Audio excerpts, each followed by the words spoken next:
70여 년 전 한국전쟁이 발발한 직후 옥천의 한 마을에서 27명의 아버지들이 희생됐습니다. 조기라도 요가 지금 9명이 그냥 이제 이 골목에서 세 분이 같은 날 같은 시간대에 그러나 아버지의 흔적은 아무것도 남아있지 않습니다. 유품이라고는 없지 뭐. 후퇴했던 군인과 경찰이 마을을 수복한 후에는 일가족이 희생되기도 했습니다. 거기엔 2살 난 갓난아기도 있었습니다. 보채고 울으니까 차라리 엄마한테 갖다 주면은 낫지 않을까 싶어서 이제 고모들이 데려다 준 거고. 도대체 무슨 연유로 어린아기까지 희생되어야 했을까요?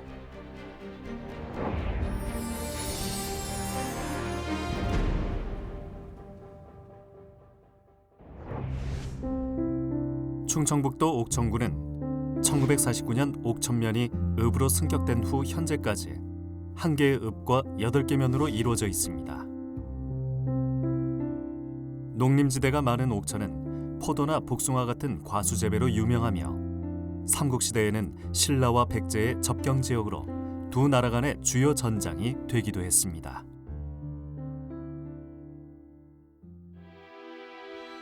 옥천군 이원역 앞에는 3.1운동 기념비가 서 있습니다. 1919년 3월 27일 옥천군 이원면 장터에서 만세운동을 주도했다가 옥고를 치른 9명의 애국지사를 기리는 기념비입니다. 이원면 수묵리가 고향인 유기균 씨의 아버지 육창주 지사도 그중 한 분입니다. 이원 만세운동은 약 1,000명이 참가해 치열하게 전개된 대규모 만세운동이었습니다.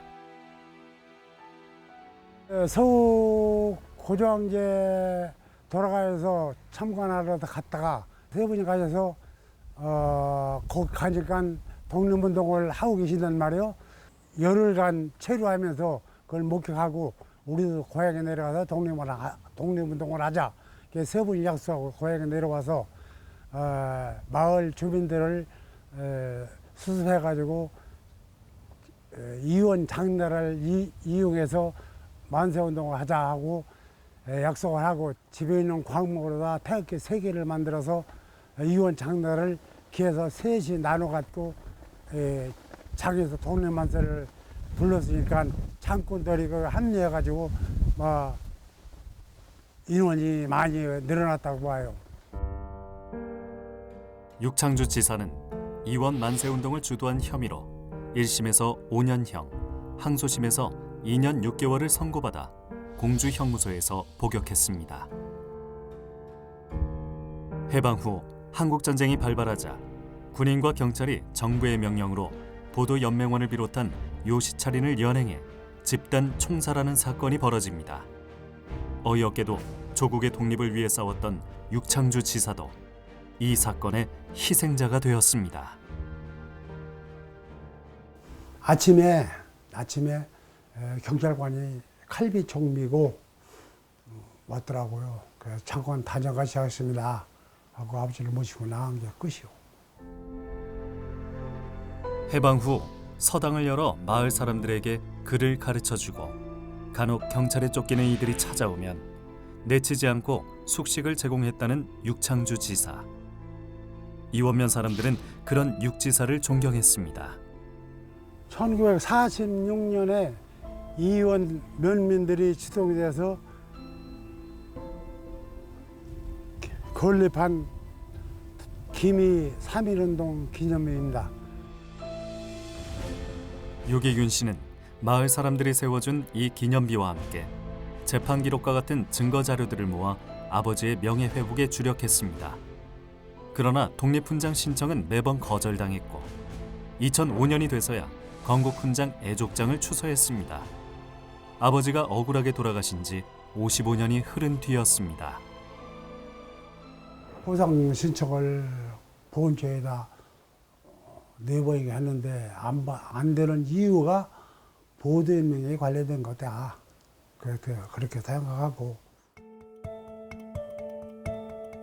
옥천군 보도연맹은 1949년 12월 22일 결성되었습니다. 보도연맹은 좌익 전향단체를 표방했지만 실제로는 그 수를 늘리는 데만 급급했던 것으로 보입니다. 진실화해위원회 조사에 따르면 옥천 보도연맹 가입자는 대부분 농사짓는 남성이었으며 경찰 사찰계가 직접 모집 관리했고 좌익 전향자가 동네 사람들의 가입을 독려하며 다녔다는 진술도 눈에 띕니다. 옥천 보도연맹원들은 1950년 7월 12일부터 18일 사이 경찰에 연행되거나 소집되어 잠깐 구금돼 있다가 7월 17일부터 20일 사이 옥천 여러 곳으로 차례로 끌려가 사살된 것으로 추정됩니다.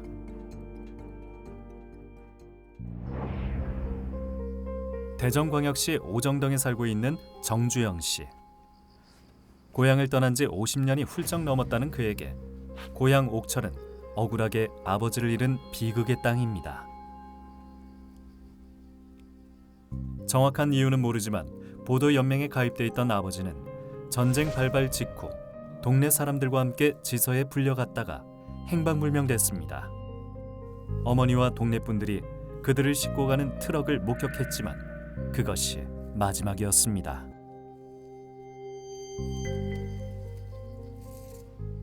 도우미 지서를 가깝게 거기 이제 가려고들 딱 가는데 트럭이 오는데 딱 바라보니까 트럭 위에 사람들이 쭉 앉아서 싣고 옥천 쪽으로 가는데 이게 전부 이렇게 묶어서 있더라고요.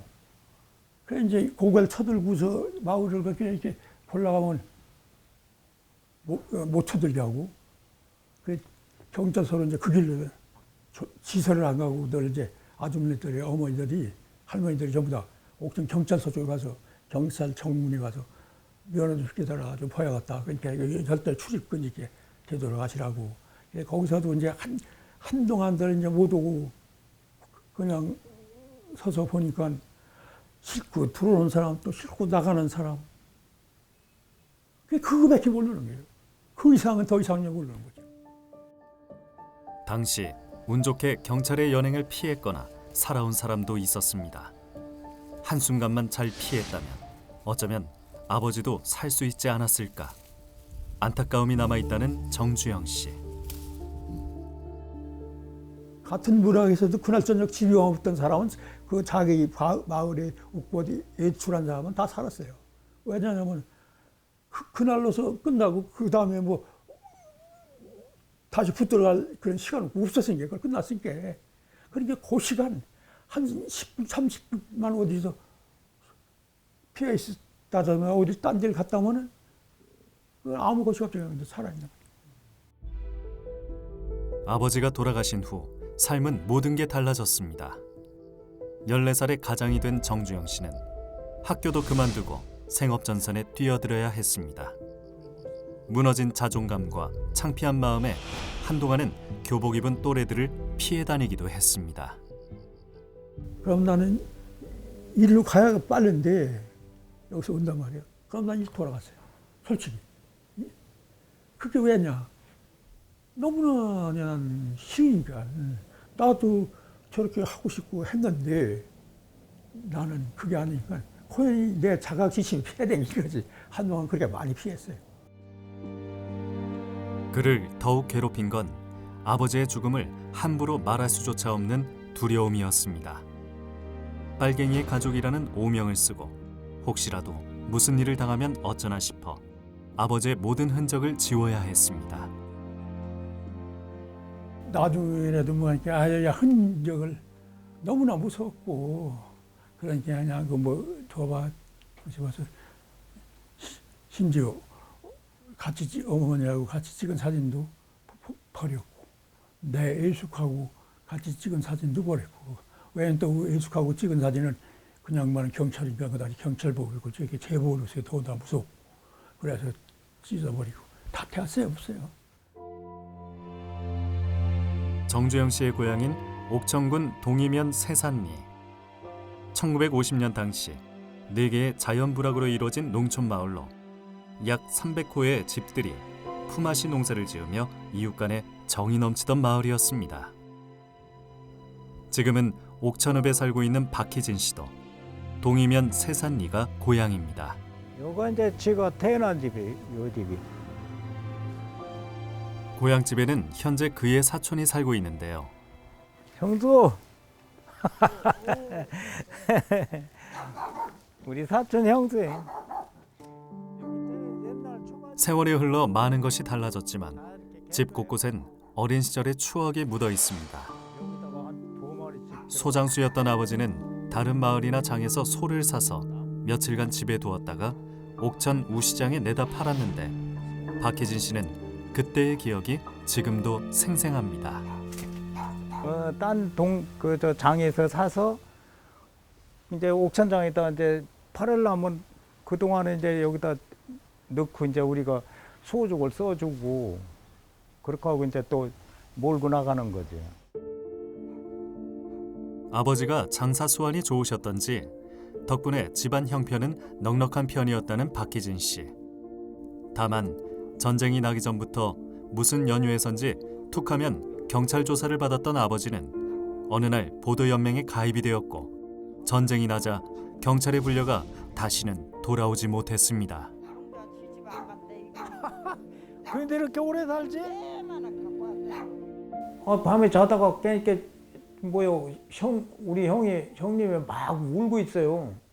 형 왜 그래? 그러니까 얘마 아버지 붙들려 갔다고. 근데 우리 형님이 알더라고요. 가면은 죽는다는 걸. 그때 또 본인들도 다 죽는다는 걸 알고 있더라고요. 그러면 도망을 갈 수도 있죠. 그 피신할 수도 있었잖아요.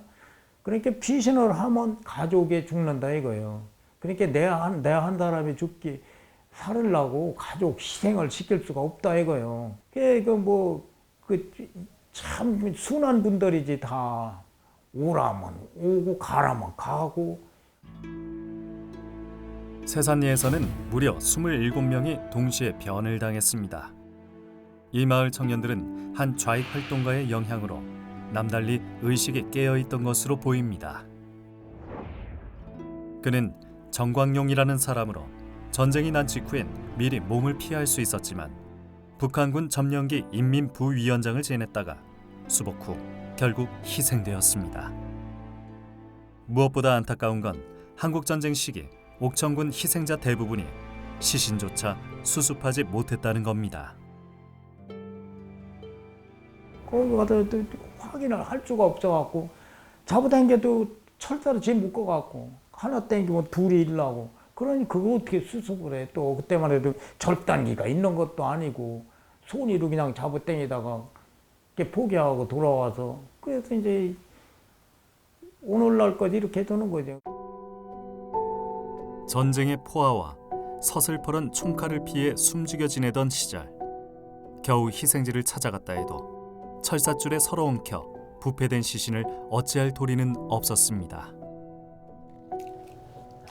청산면 만월리에 살고 있는 백정자 씨도 6살 때 아버지를 잃었습니다.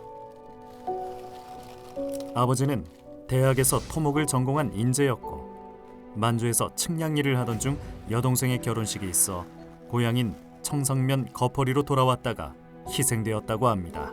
내 꼴이야지 이제 몰라서. 동상이 걸리더래야.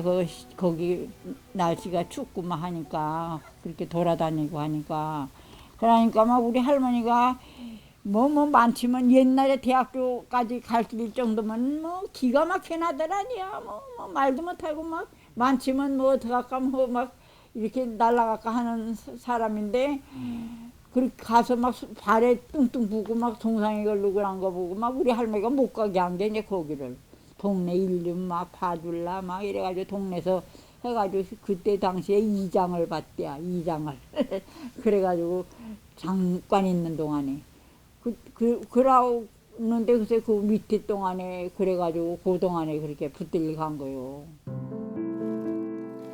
백정자 씨의 남편 최종수 씨는 장가를 들기 전부터 장인의 덕망을 익히 알고 있었다는데요. 사건 당시에 경찰도 장인을 살려주려 했다는 이야기를 생존자에게 전해 듣기도 했습니다. 딴 사람은 그렇게 못해져 가지고 한인데 달리는 차에서도 니리 뛰고 하는 사람이 있는데 이 양반은 살려주려고 담배를 사와라 옷 갈아입고 와라 해도 괜찮아. 뭐 죄 없는 사람은 가봐야 뭐 바로 올 테지 뭐. 그러고 이게 뭐 잠옷이요? 운동복이지? 괜찮아 하고 그냥 간 거요. 가서 보니까 그냥 큰 뭐 창고야. 거기 영창도 아니고 창고에 다 잡아놓은 거야. 몇백 명. 가보니까 뭐 느스물이 하더랴.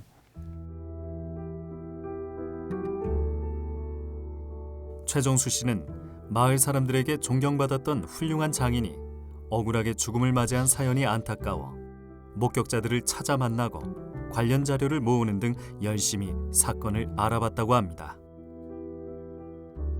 아내는 무남 이녀의 장녀로 태어나 부족함 없이 자랐지만 아버지의 시신조차 찾지 못한 채 보낸 세월이 안쓰럽기만 합니다. 할아버지가 가셨지. 할아버지가. 그러니까 이제 장인어른 아버님이 그럼 할아버지가 가셨는데 좀 가셔가지고 시체 찾으려고 막 시체 뚫면 손으로 휘집는데 비행기가 보고 뭐 들이 폭격을 하잖아. 그래가지고 맨발로 고무신 신을 때가 있어. 옛날에 그때는 고무신이지. 고무신도 다 벗어내 던지고 맨발로 거기서 여기 걸어온 거예요. 거풀이까지. 한 50리 가까이 될걸.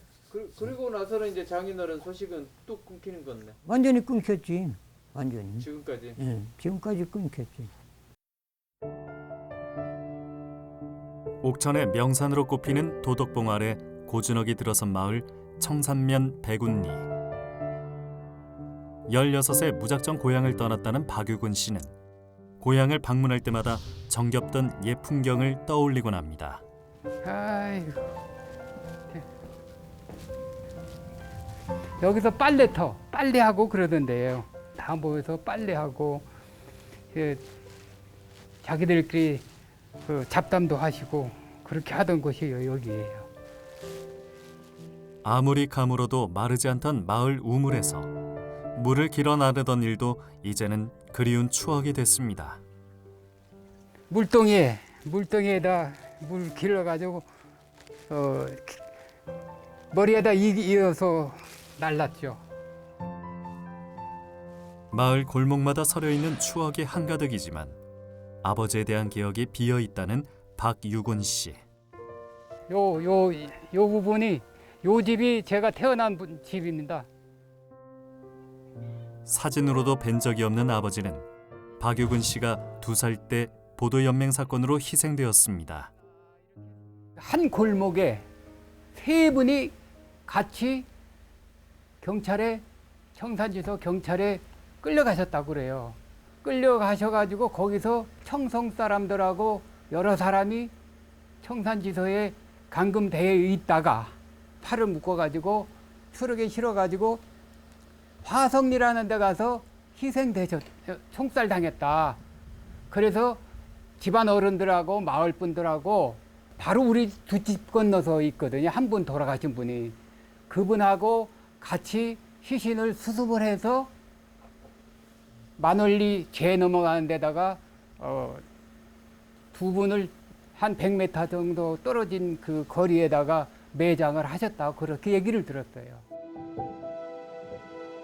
옥천의 희생자 대부분이 시신조차 찾지 못한 가운데 백운리 희생자 3분의 시신이 수습된 건 천운이나 다름없었다는 박유근 씨. 그는 정성껏 가족 납골당을 마련해 아버지를 모셨습니다. 2002년도에 일이 모두 다 흩어져 있던 그 묘소들을 전부 파묘해가지고 화장해서 모두 다 여기다가 모셨어요. 억울한 죽음과 수습되지 못한 시신. 박유근 씨는 이 비극의 상처를 치유하기 위해서라도 더 많은 진실이 규명되기를 바라고 있습니다.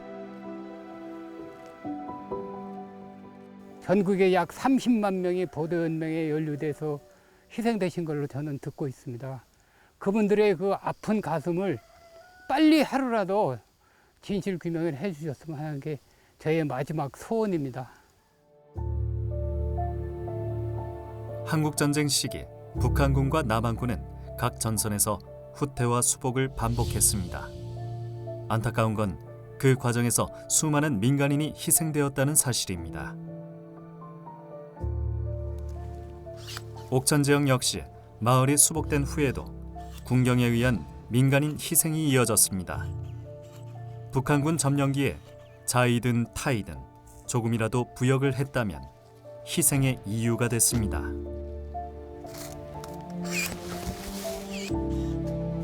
복숭아 수확을 끝낸 후 가지치기를 하고 있는 곽영섭 씨의 가족은 부역자의 가족이라는 이유로 함께 살던 식구들이 모두 희생되고 홀로 살아남았습니다.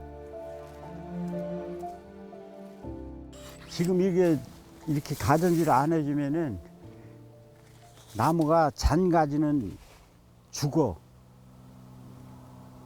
이게 좀 소독하기 좋게.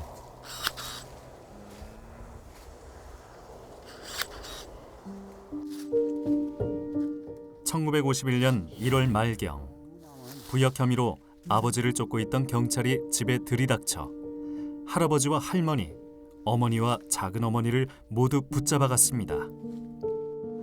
5살이던 곽영섭 씨와 2살 된 여동생은 마침 고모들과 함께 작은 할아버지 댁에 가 있었습니다. 밤에 아무도 모르게 데려갔다고 하는 것 같더라고.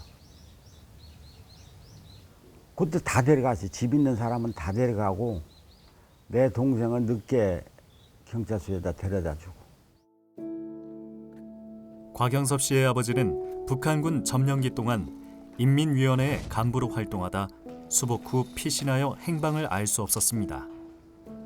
경찰은 아버지 대신 가족들을 잡아간 것인데 영섭 씨는 젖먹이 어린 동생의 경우 나중에 엄마에게 데려다 준 것으로 기억합니다.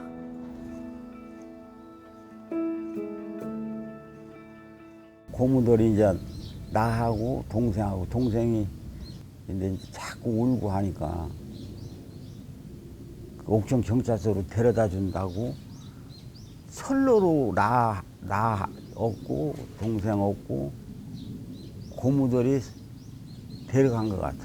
이제 철로에 걸어간 기억만 나고 그래 나중에 이제 그 고모들이 하도 울어서 데려다 줬다고 그렇게 하더라고. 곽영섭 씨의 일가가 모여 살던 옥천읍 삼청리는 좌익 세력이 많이 활동하던 지역으로 큰아들이던 영섭 씨의 아버지도 좌익 활동가였습니다.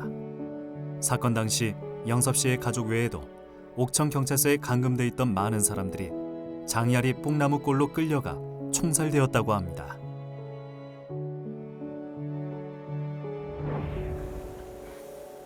이유가 무엇이든 과정이 어떠했든 2살 된 아기까지 희생시킨 건 너무도 야만적이고 끔찍한 일입니다. 가족에 대한 아무런 기억도 없이 살아온 영섭 씨는 훗날 아버지가 형무소에서 13년을 복역 후 출소하여 처음 아버지 얼굴을 보게 됐습니다. 아버지는 중학교 3학년 때인가 만났어. 아버지 얼굴을 그때 처음 본 거지. 엄마 얼굴도 모르고 할아버지 할머니 다 몰라. 기억이 없어.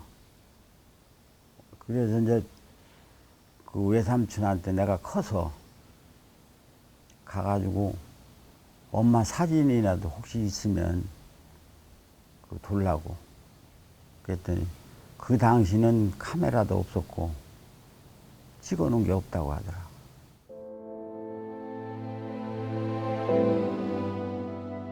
옥천군 군서면 월전리에 위치한 마을 무덤째는 백제와 신라가 전쟁 때 죽은 말들을 묻었다고 전해지는 곳으로 한국전쟁 발발 직후 가장 많은 옥천 주민이 총살된 희생지로 추정됩니다.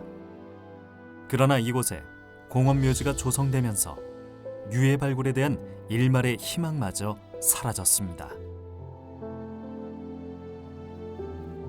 진실화해위원회는 지난 2009년과 2010년 옥천 지역의 보도연맹 희생사건과 군경에 의한 민간인 희생사건의 진실을 규명했으며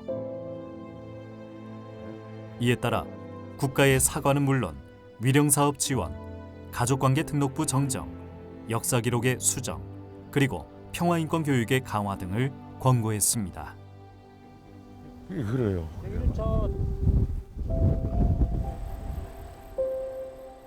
현재 말무덤째 공원묘지 한쪽에는 옥천군 보도연맹 사건으로 희생된 희생자들의 일부 유해가 안치돼 있습니다. 이곳의 유해들은 희생지 중 한 곳인 동이면 평산리 들미라는 곳에 묻혀 있다가 1997년 큰 수해가 나자 유실된 유해들이며 옥천군이 이를 수습해 공원묘지 한쪽에 이장한 후 간략하게나마 추모의 공간을 마련한 것입니다. 개발로 인해 희생지 어느 한 곳도 유해 발굴이 쉽지 않은 상황에서 이곳은 유족들에게 작은 위로가 되어주고 있습니다. 우리 유족들도 혼자라도 지나가다 시간 있는 분들은 여기 와서 참배를 하고 갑니다. 내 아버지가 아닐망정 그때 같이 한꺼번에 희생되신 분들이기 때문에 네 조상 내 조상 따질 거 없이 유골이라도 여기다 안치를 해놨으니까 이분들한테 와서 인사라도 드리고 가고 그러는 분이 많아요 지금. 유족들은 공원묘지 일부 공간에 위령비를 세우기 위해 힘을 쏟고 있습니다. 어디서 어떻게 돌아가셨는지 어디에 묻혀 계신지 끝내 알 수 없게 된다 해도 희생자들의 영령만이라도 한자리에 모셔 참배할 수 있는 날이 오기를 소망합니다.